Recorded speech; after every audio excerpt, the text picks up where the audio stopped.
দুটা চলকৰ ৰৈখিক সমীকৰণযোৰ অধ্যায় 3 অনুশীলনী 3.1 8 নম্বৰ প্ৰশ্নটোৰ পৰা আজি আলোচনা কৰিম। প্ৰশ্নটো হৈছে পিৰ কি মানৰ বাবে তলৰ ৰৈখিক সমীকৰণযোৰটোৰ এটা অদ্বিতীয় সমাধান থাকিব। 4x + py + 8 = 0, 2x + 2y + 2 = 0। অপশ্যনত আছে MCQত A যেতিয়া p = 4 হয়, B যেতিয়া p ≠ 4 হয়, C যেতিয়া p = -4 হয়, যেতিয়া p ≠ -4। এটা অদ্বিতীয় সমাধান বুলি ক'লে কি আছিলে আমাৰ অদ্বিতীয় সমাধান হ'লে আমাৰ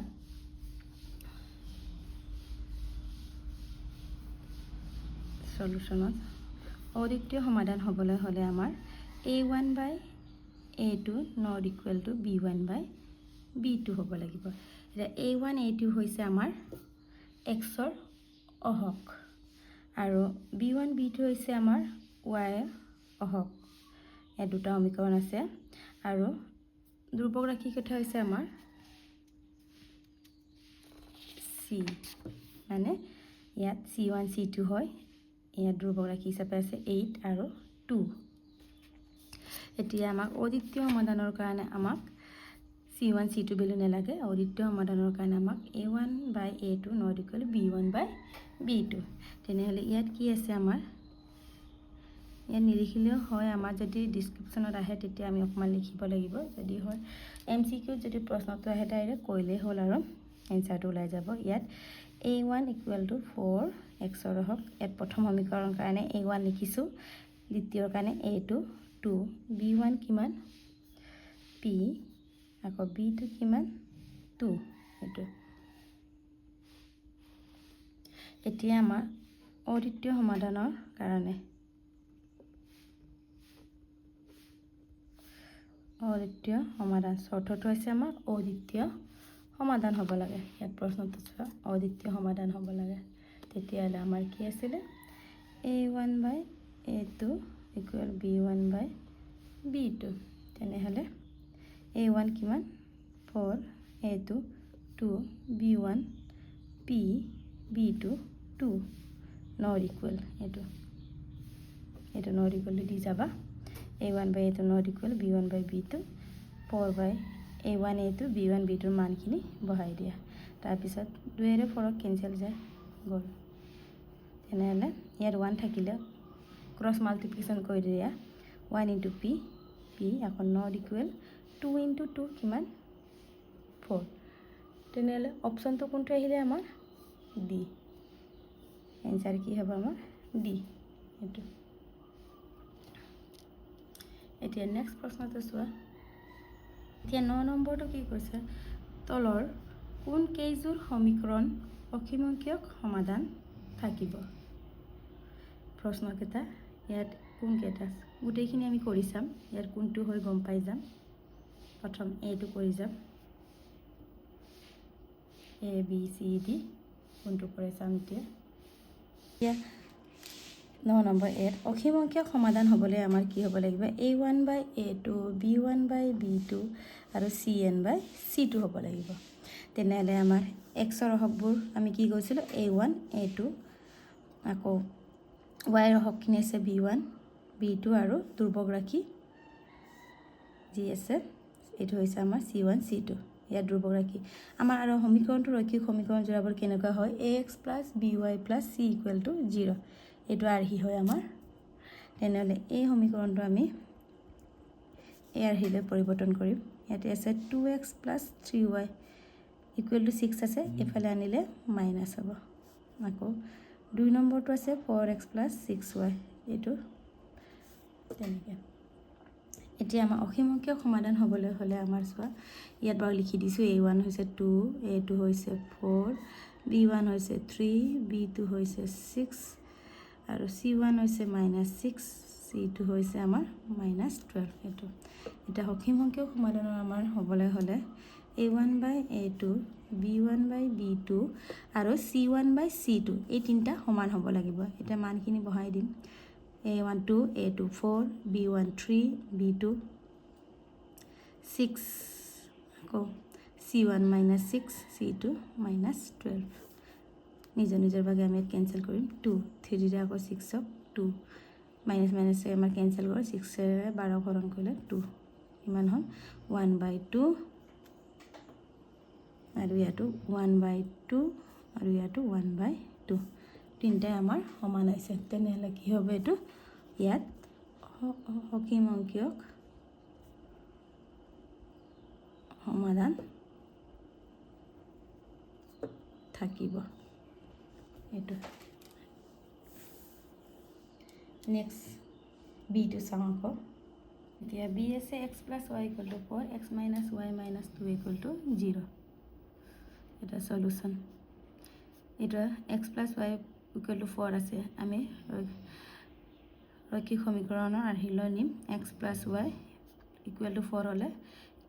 লেফট সাইড আহিলে মাইনাস হ'ব আকৌ ইয়াত x - y - 2 = 0 তেনেহ'লে আমি ইয়াত a1 a2 b1 b2 আৰু c1 c2 গম পালাই নহয় কোন কেইটা হয় তেনেহ'লে আমি ডাইৰেক্ট বহাই দিম ইয়াত x লগত একো নাথাকিলে কি আছে আমাৰ 1 ইয়াতো আমাৰ 1 আছে ইকুৱেল হ'ব লাগিব আকৌ y ৰ ভ্যালু 1 ইয়াত y ৰ ভ্যালু দ্বিতীয় ৰৈখিক সমীকৰণত কি আছে -1 আকৌ -4 c1 টো আকৌ c2 আছে -2 তেনেহ'লে এইটোত আমাৰ সমান নহয় 1/1 1/-1 আকৌ মাইনাছ মাইনাছে কেঞ্চেল 2ৰে 4ক কেঞ্চেল কৰিলে 2 টাইম গ'ল তো এইটো আমাৰ ইকুৱেল নহয় ইকুৱেল নহ'লে কি হ'ব সমান নহ'লে অসীম অংকীয়ক সমাধান নাই এতিয়া আকৌ নেক্সট c টো চাওঁ c কি আছে x - y = 3 আৰু x + y = 7 আৰ্হিলৈ পৰিৱৰ্তন কৰি ল'ম আমি ৰৈখিক সমীকৰণ আৰ্হি x - y = 3 হ'লে লেফট সাইড আহিলে মাইনাস হ'ব আকৌ x + y - 7 = 0 এতিয়া a1 1 আছে a2 1 আছে 1/1 আকৌ -1 আছে ইয়াত আকৌ +1 আছে আকৌ -3 আছে -7 এইটো আমাৰ 1/1 1 -1/1 -1 আকৌ মাইনাছ মাইনাছ কেঞ্চেল 3/7 এইটো আমাৰ কি হৈছে সমান নাই হোৱা তেনেহ'লে কি হ'ব আমাৰ এইটো অসীম অংকীয় সমাধান নাই নেক্সট আমি আকৌ ডি টো চাওঁ x + y = 5 আৰু 2x - y = 3 আকৌ আমি ইয়াত ৰৈখিক সমীকৰণৰ আৰ্হিলৈ নিম x + y = 5 হ'লে -5 = 0 আকৌ 2x - y - 3 = 0 এতিয়া আকৌ x ৰ ভ্যালু ইয়াত 1 আছে ইয়াত a1 ৰ ভ্যালু 1 a2 ৰ ভ্যালু 2 আছে 1/2 আকৌ ইয়াত b1 ৰ ভ্যালু 1 আছে ইয়াত b2 ৰ ভ্যালু -1 আছে আকৌ c1 ৰ ভ্যালু -5 আছে c2 ৰ ভ্যালু -3 এটা 1/2 1/-1 -1 মাইনাছে মাইনাছে কেঞ্চেল প্লাস হ'ল 5/3 এইটো আমাৰ সমান নাই হোৱা সমান নহ'লে আমাৰ কি হ'ব অসীম অংকীয়ক সমাধান নাই এইটো এতিয়া আমি নেক্সট প্ৰশ্নটো চাওঁ 10 নম্বৰ প্ৰশ্নটো চোৱা এই প্ৰশ্নটোত উক্তি এ আক্ৰান্ত এটা বাক্যৰ পিছত যুক্তি আৰৰ আক্ৰান্ত আন এটা বাক্য দিয়া আছে উক্তি এ আৰু যুক্তি আৰ বিবেচনা কৰি তলৰ বিকল্পসমূহৰ পৰা শুদ্ধটো বাছি উলিয়াব কৈছে এটা উক্তি এ কি দিয়া আছে সমীকৰণ 2x - 3y = 0 অসীম অংকীয় সমাধান আছে যুক্তি আৰু দুটা চলকৰ এটা ৰৈখিক সমীকৰণ স্থানাংক সমতল এডাল সৰলৰেখা বুজায় উক্তি এ আৰু যুক্তি আৰ উভয় সত্য আৰু যুক্তি আৰৰ টো উক্তি এৰ শুদ্ধ ব্যাখ্যা কৰিছে বি উক্তি এ আৰু যুক্তি আৰ উভয় সত্য আৰু যুক্তিটো উক্তি এৰ শুদ্ধ ব্যাখ্যা নহয় সি উক্তি এ সত্য কিন্তু যুক্তি আৰৰ অসত্য ডি আছে উক্তি এ অসত্য কিন্তু যুক্তি আৰ সত্য এতিয়া এই চাৰিটা অপচনৰ কোনটো পৰে এ সমীকৰণ এটা দিয়া আছে 2x - 3y = 0 অসীম অংকীয় সমাধান থাকে এনেকৈ আমি অসীম অংকীয় সমাধান থাকে বুলি গম পাম চোৱা আৰু দুটা চলক এটা ৰৈখিক সমীকৰণ স্থানাংক সমতল সদায় সৰল ৰেখা বুজায় এইটো মনত ৰাখিবা দুটা চলকৰ এটা ৰৈখিক সমীকৰণযোৰ কি ৰেখা বুজায় বুলি ক'লে সৰল ৰেখা বুজায় আৰু সৰল ৰেখা হ'বলৈ অসীম অংকীয় সমাধান ইয়াত আছেনে নাই আমি চাম এতিয়া 10 নম্বৰটোত কি কৈছে 2x - 3y = 0 এতিয়া অসীম অংকীয় সমাধান আছে ইয়াৰ xৰ মান যিকোনো তুমি লোৱা কিন্তু ইয়াত কি কৰিবা নেক্সট আৰৰ যুক্তিটোত কি হৈছে সৰল ৰেখা বুজায় নেকি এটা আমি গ্ৰাফৰ জৰিয়তে কৰিম তেতিয়া এইটো গম পাম অসীম অংকীয় সমাধান হ'বলৈ হ'লে আমাৰ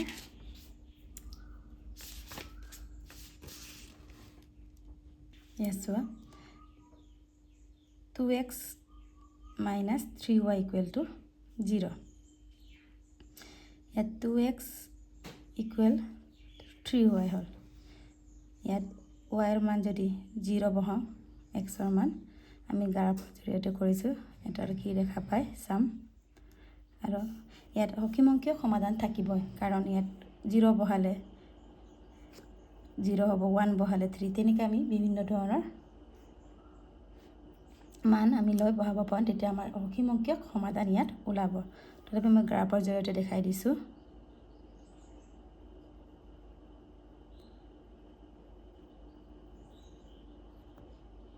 x আৰু y 0 ল'লে আমাৰ ইয়াত yৰ মান যদি yৰ মান যদি 0 হয় xৰ মানো 0 হ'ব yৰ মান যদি 2 লওঁ ইয়াত যদি আমি yৰ মান 2 লওঁ 2x = 3 × 2 x = 3 × 2 6 হ'ল আকৌ 6/2 কিমান হ'ল 3 এইটো যদি আমি গ্ৰাফত বহাওঁ কি ৰেখা পাই চাওঁ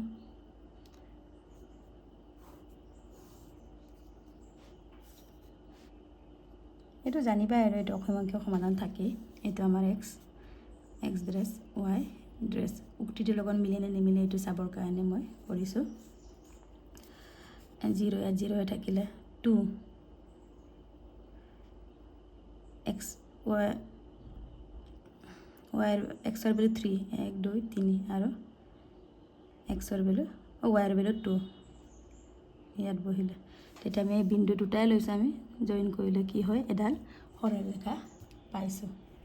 তেনেহ'লে আমাৰ কোনটো উক্তিটোৰ লগত মিলিলে এইটো উক্তি আৰু যুক্তি আৰু উভয় সত্য দুইটাতে সত্য কাৰণ ইয়াৰো আমি অসীম অংকীয় সমাধান আছে অসীম অংকীয় মানে গৈ থাকিব সৰল ৰেখা হিচাপে গৈ থাকিব আৰু যুক্তি আৰু দুটা চলকৰ এটা ৰৈখিক সমীকৰণ স্থানান্তৰত সমতলত এডাল সৰল ৰেখা বুজায় তেনেহ'লে উক্তি এইটো আমাৰ শুদ্ধ ব্যাখ্যা কৰিছে তেনেহ'লে এনচাৰটো কি হ'ব এ উক্তি এ আৰু যুক্তি আৰ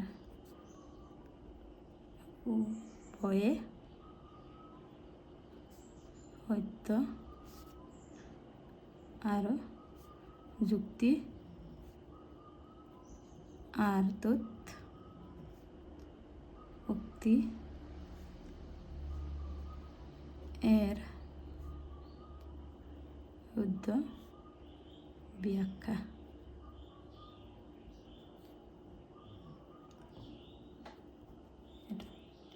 ইয়াৰ পিছত আমি নেক্সটটো আলোচনা কৰিম